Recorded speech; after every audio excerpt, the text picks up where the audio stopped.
جو دعائیں آپ کو بہت پیاری ہوتی ہیں نا، انہیں مانگنے کا اندازہ بھی سب سے پیارا ہونا چاہیے، اتنا پیارا کہ اللہ پہلی بار میں ہی ان پہ کن کہہ دے۔ اور پتہ ہے اللہ کو اتنا پیارا انداز کس کا لگتا ہے؟ تہجد کا۔ تہجد پڑھنے والوں کا آپ کو جو چاہیے، اگر اپنے اس اللہ سے تہجد میں نہیں مانگا تو کیا مانگا؟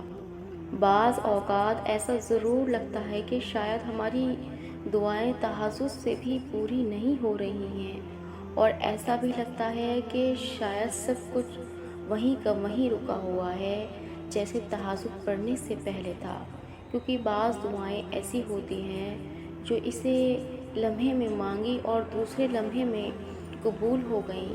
بعض دعائیں ایسی ہوتی ہیں کہ آج مانگی اور کل قبول ہو گئی، اور بعض دعائیں ایسی ہوتی ہیں کہ ان کے لیے ہمیں مہینوں تک یا کبھی کبھار سالوں تک انتظار کرنا پڑتا ہے، لیکن اس انتظار کا مطلب یہ ہرگز نہیں ہوتا کہ وہ دعائیں قبول نہیں ہوں گی۔ بس ہر آزمائش کا وقت مقرر ہے، اس مقرر وقت تک تمہیں بس صبر کرنا ہے اور مانگتے رہنا ہے۔ اور ایک بات زندگی میں ہمیشہ یاد رکھنی ہے کہ دعائیں ہمیشہ قبول ہوتی ہیں، ہمیشہ۔ اور تہجد کی دعا تو ہوتی ہی ایسی ہے جن کے نصیب میں کن کے سوا کچھ نہیں ہوتا۔ تہجد کی دعا بڑی طاقتور دعا ہوتی ہے، اتنی اسٹرانگ کہ بندہ بھلے ٹوٹ جائے لیکن یہ نہیں ٹوٹتی تب تک جب تک اللہ کا پیار نہ لے لے۔ تبھی تو اللہ نے یہ سب سے پیاری ہوتی ہیں، کیونکہ یہ اس بچے کی طرح اللہ کو مناتی ہیں جو بچہ ماں کو منانے کے لیے ماں سے چپکتا رہتا ہے، جو کبھی ماں کو چومتا ہے تو کبھی ماں کو محبت سے دیکھتا ہے۔ اور پتہ ہے ماں تو تب بھی مان جاتی ہے جب اسے منانا نہیں جاتا یا منایا نہیں جاتا۔ وہ تو پھر اللہ ہے، پیار کرنے والا، رحم کرنے والا، اللہ بہت محبت کرنے والا۔ اللہ تو کہتا ہے میرے بندے پہ ہی تو تہجد تک آیا ہے، تو پھر میں کیسے خالی لوٹا دوں تمہیں؟ جب میرے دعوت نامے سے آئے ہو تم، کیوں نہ مہمان نواز بناؤں میں؟ وہ دیتا ہے، بہت دیتا ہے، بار بار دیتا ہے۔ جب تم دعا کے لیے ہاتھ اٹھاتے ہو وہ تب دیتا ہے، اور وہ اس دفعہ بھی ضرور دے گا۔ اس نے نوازنا ہے تہجد سے، اور وہی اپنے کن سے بھی نوازے گا۔ تم دیکھو گے، بہت جلد دیکھو گے، دعائیں تمہارے لیے سب کچھ اور کیسے کیسے وسیلے بناتی ہیں۔ اگر تم یہ جان لو تو تم اپنی کوئی بھی سانس دعا سے خالی نہ لو۔ اور اگر آپ نے تہجد کی دعاؤں میں التجا نہیں کی تو اپنے تو اس طرف کا اور ان دعاؤں کا حق ہی ادا نہیں کیا جو آپ کو اپنی جان سے بھی زیادہ پیاری ہیں۔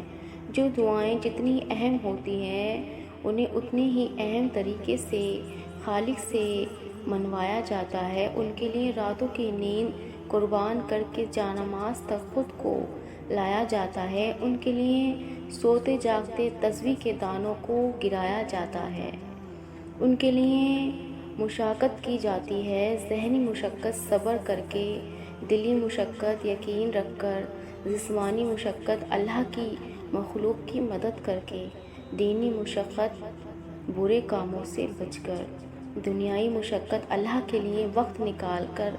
پھر ہی تو صلہ ملتا ہے، پھر ہی تو کن کا اجر لکھا جاتا ہے۔ انسان کے لیے وہی کچھ ہے جسے وہ کوشش کرتا ہے، جتنی کوشش کرو گے اتنا ہی بڑا اللہ آپ کو اس کا انعام دے گا۔ جتنے پیارے انداز میں اللہ کو مناؤ گے اس سے بھی زیادہ پیارے انداز میں اللہ آپ کے لیے معاوضے کرے گا۔ اور رات کی عبادت تو ویسے بھی اللہ کی محبوب عبادت ہے، آپ اس کو محبوب بنا لو، وہ آپ کو محبوب بنا لے گا۔ اور دنیا میں سب سے تیز رفتار چیز دعا ہے، جو دل سے زبان تک پہنچنے سے پہلے اللہ کے پاس پہنچ جاتی ہے۔ اور اللہ کو وہ شخص بہت پسند ہے جو دنیا والوں سے نہیں اللہ سے مانگتا ہے۔ دعا کی طاقت کو کبھی کم نہ سمجھنا، ایک دعا ہی ہے جو آپ کی زندگی بدل سکتی ہے، نصیب سے زیادہ قیمتی ہوتی ہے، کیونکہ جب زندگی میں سب کچھ بدل جائے تو دعا نصیب کو بدل دیتی ہے۔